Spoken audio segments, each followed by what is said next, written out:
आज रेशमा जी के बेटे की शादी थी। वह बहुत खुश नजर आ रही थी। जब उनके बेटे की शादी तय हो रही थी तब उन्होंने यह कह दिया था कि मुझे बहू के नौकरी करने से कोई ऐतराज़ नहीं है, लेकिन मैं घर की सारी जिम्मेदारी नहीं उठाऊंगी। मेरी भी उम्र हो चली है, जिस कारण बहू को नौकरी के साथ साथ घर की भी जिम्मेदारी उठानी पड़ेगी। मैं यह नहीं कहती कि मैं बहू की मदद नहीं करूंगी, लेकिन मुझे जितना हो पाएगा मैं उतनी ही मदद कर पाऊंगी। इस बात पर बहू हमेशा अपनी सास से नाराज रहती थी। आज जैसे ही सीमा अपने ऑफिस से घर वापस लौटी तो अपना बैग मेज पर पटक कर मुंह बनाते हुए सीधे रसोई घर में चली गई। आज फिर से काम करते करते वह गुस्से में बड़बड़ाए जा रही थी। ना जाने चाहते क्या हैं यह लोग मुझसे। घर की बहू हूँ तो क्या सारा काम करना सिर्फ मेरी ही जिम्मेदारी है? सासू माँ तो मेरे आने के बाद ऐसे महारानी बनकर बैठ जाती हैं जैसे मेरी शादी से पहले इस घर में उनके आसपास नौकर चाकर मड़राते रहते थे। आखिर किस जन्म की दुश्मनी निकाली जा रही है?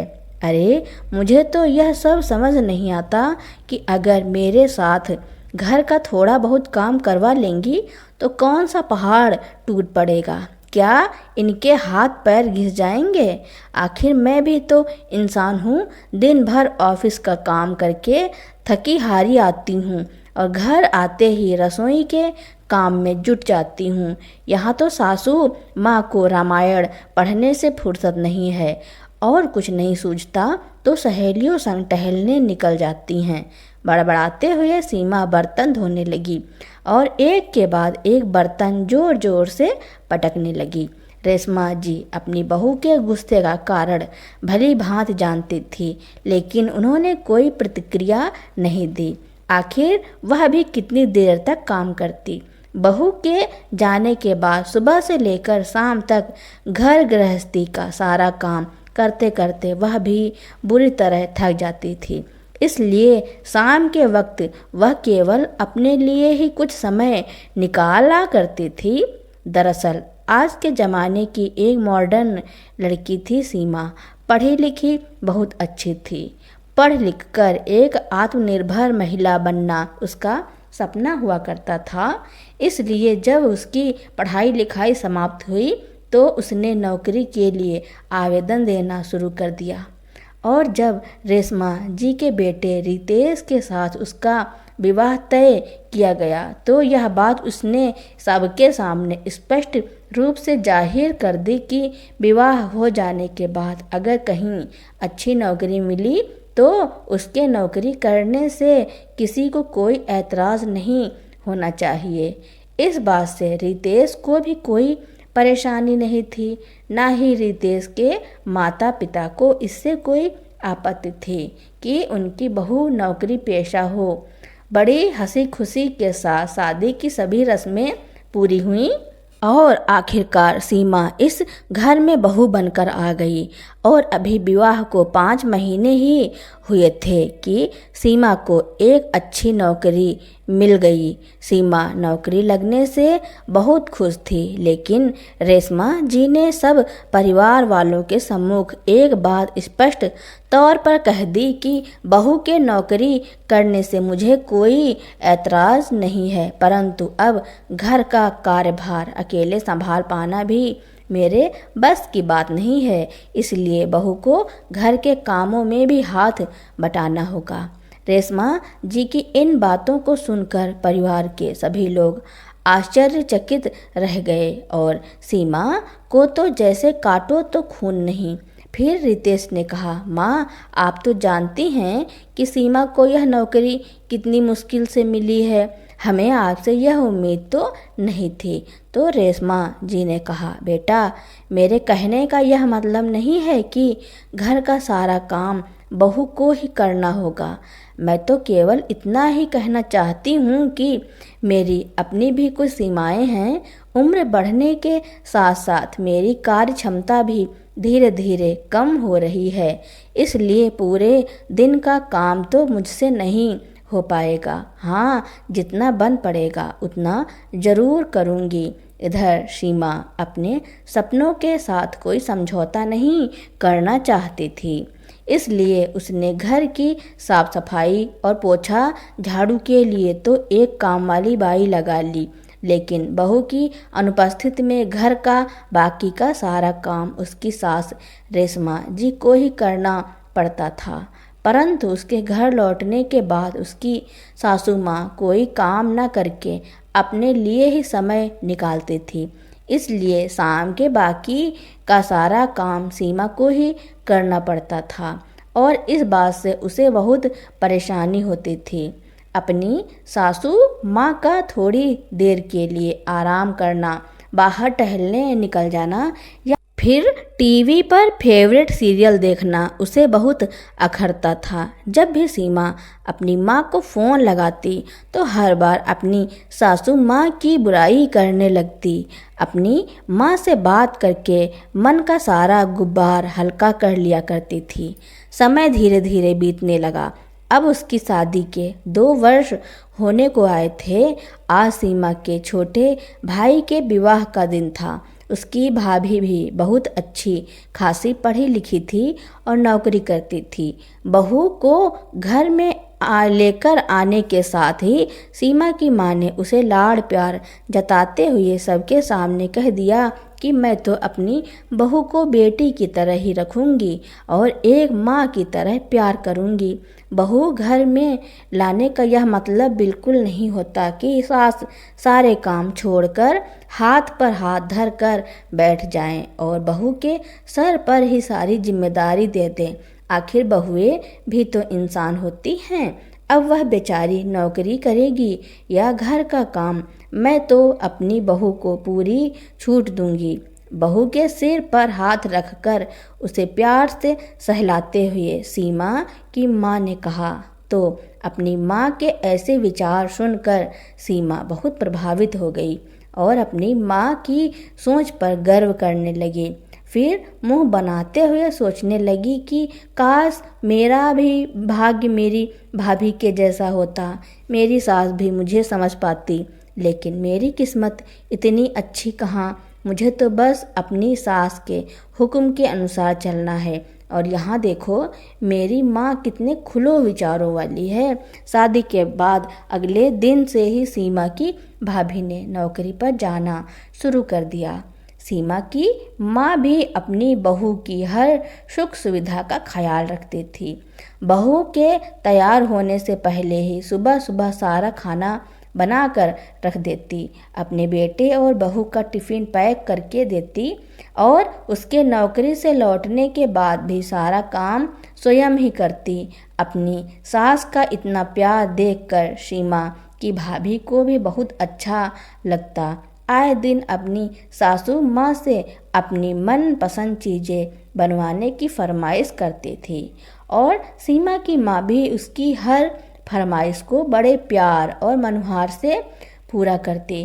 कुछ दिन तो बड़ी खुशी से बीते, लेकिन जैसे जैसे वक्त बीतने लगा स्थिति बदलने लगी। दिन भर काम करते करते सीमा की माँ पूरी तरह थक कर टूट जाती थी और वहीं सीमा की भाभी को तो कोई काम करने की आदत ही थी ही नहीं। सीमा ने कितनी बार अपनी माँ को फ़ोन लगाया, लेकिन उसकी माँ हमेशा यही बात कहकर फ़ोन काट देती कि बेटी अभी मुझे बहुत काम है, मैं तुझसे बाद में बात करती हूँ। एक दिन सीमा की माँ जब घर का काम करके थक हार करके शाम के समय बिस्तर पर लेटी तो सीमा का फ़ोन आया। फ़ोन उठाते ही सीमा की माँ ने कहा, हेलो सीमा बेटी, कैसी हो तुम? घर पर सब लोग ठीक तो है ना? इतने दिनों बाद माँ से बात करने का मौका मिला तो सीमा फिर से अपनी परेशानियों का पिटारा उठाकर बैठ गई। क्या बताऊँ माँ, आधा घंटा पहले ही नौकरी से थकी हुई घर लौटी हूँ और अब घर का काम भी करना पड़ेगा। आप तो भाभी को पूरा आराम करवाती हो, लेकिन मेरी सासू माँ को तो देखो, मेरे नौकरी से घर लौटने की देर थी कि अपने कमरे से तैयार होकर बाहर निकली और यह कहकर चली गईं कि मुझे ब्यूटी पार्लर जाना है। अब इस उम्र में इन्हें सजने संवरने का शौक चढ़ा है। अगर इतना ही समय था इनके पास तो रात का खाना ही बना लेती, मुझे भी थोड़ा आराम मिल जाता। अच्छा माँ, एक बात तो बताइए, अब तो आप मुझसे बात ही नहीं करती। भाभी को माँ की तरह प्यार देते देते कहीं अपनी बेटी को भुला तो नहीं दिया? सीमा के इतना कहने की देर थी कि उसकी माँ की आंखें आंसुओं से भर गईं और फूट फूट कर रोने लगी। माँ के रोने की आवाज़ सुनकर सीमा का कलेजा कांप उठा। क्या हुआ माँ, आप रो क्यों रही हो? भाभी से कोई बात हुई है क्या? सब कुछ ठीक तो है ना? बेचैन होते हुए सीमा बोली। फिर उसकी माँ ने कहा, बेटी मुझे तो कुछ समझ नहीं आता। मैंने तो तेरी भाभी को हमेशा अपनी बेटी की तरह माना था। बहू को कोई तकलीफ ना हो इसलिए सारा दिन मैं ही काम में लगी रहती हूँ, लेकिन फिर भी तेरी भाभी को मेरी कोई कद्र नहीं है। घर का कोई काम करना तो दूर, वो तो रसोई घर की तरफ देखती तक नहीं। मुझे तो ऐसा लगता है कि मैं तो इस घर में केवल एक काम वाली बाई बनकर रह गई हूँ। हर काम के लिए वह तो बस मुझ पर ही हुक्म चलाती है। एक गिलास पानी भी खुद उठाकर नहीं पीती। अरे उससे तो तेरे भाई के लिए भी खाना नहीं बनाया जाता। सुबह सुबह उठकर रसोई घर का सारा काम करती हूँ मैं, और उसका टिफ़िन तैयार करने में मुझे थोड़ी भी देर हो जाती है तो मुझ पर ऐसे भड़क पड़ती है जैसे मैं उसकी नौकरानी हूँ। मुझे तो कुछ समझ नहीं आता कि मैं क्या करूँ। अपनी माँ की यह बात सुनकर सीमा हैरान रह गई। फिर उसकी माँ ने कहा, लेकिन बिटिया, इन सब में गलती मेरी ही है। तेरे पापा ने मुझे कितनी बार कहा था कि मुझे बहू को उसकी जिम्मेदारियों का एहसास करवाना चाहिए, थोड़ा काम उसे भी करने देना चाहिए। लाड़ प्यार में इतनी छूट भी नहीं देनी चाहिए कि बाद में पछतावा हो। सीमा बेटी, आज मुझे एहसास हो रहा है कि तेरी सासू माँ ने सारी जिम्मेदारियाँ अपने सिर पर न लेकर बिल्कुल ठीक किया था। घर का काम मिल बांट कर करने से उनका फैसला एकदम सही था। भले ही वह तुम्हें बुरी लगती हो, लेकिन यह बात भी बिल्कुल सही है कि हर इंसान को अपने लिए भी थोड़ा समय चाहिए होता है। अगर मैंने भी समधन जी की तरह समझदारी से काम लिया होता तो आज मेरी यह दुर्गति न होती। मैं भी उनकी तरह आत्मसम्मान से जी रही होती और उम्र के इस पड़ाव में जीवन का भरपूर आनंद ले रही होती। माँ की बातें सुनते सुनते सीमा की आंखों से आंसू बहने लगे। अपनी माँ की हालत के बारे में सोच सोच कर उसका कलेजा फटा जा रहा था। कांपते हाथों से उसने फ़ोन रखा। मन में विचारों का तूफान उमड़ रहा था। रह रहकर अपनी माँ की चिंता सता रही थी। फिर स्वयं को संभालते हुए रसोई घर का काम करने के लिए जैसे ही वह कमरे से बाहर निकलने लगी तो देखा उसके ससुर जी हॉल में ही बैठे थे।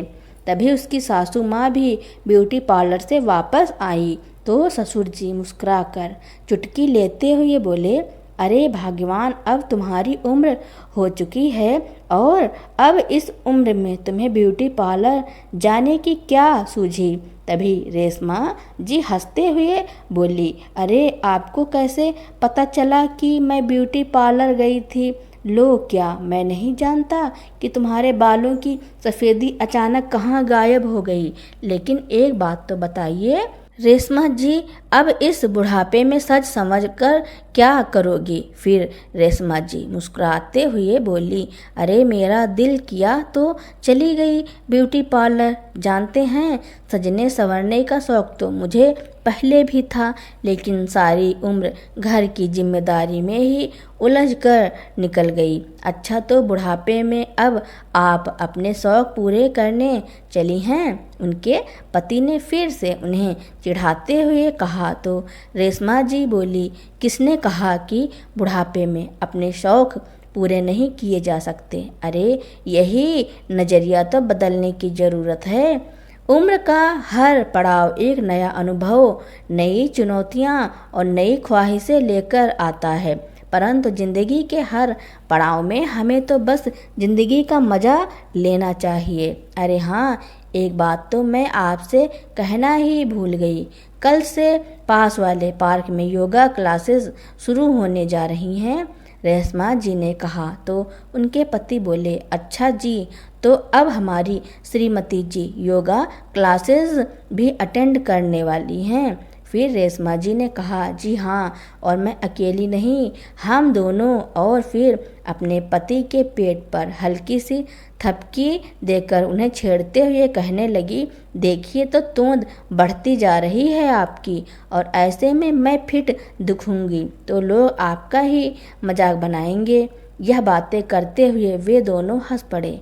इधर अपने सास ससुर की यह बातें सुनते ही सीमा के चेहरे पर गुस्से की अपेक्षा एक प्यारी सी मुस्कान तैर गई। फिर दिमाग में ख्याल आया कि आखिर मेरी सासू माँ गलत कहाँ थी। विवाह के बाद एक औरत को घर की जिम्मेदारियों और अपने बच्चों से वक्त ही कहाँ मिल पाता है कि, और यदि अब वे अपने शौक या हॉबी को समय देना चाहती हैं तो इसमें कोई बुराई नहीं है।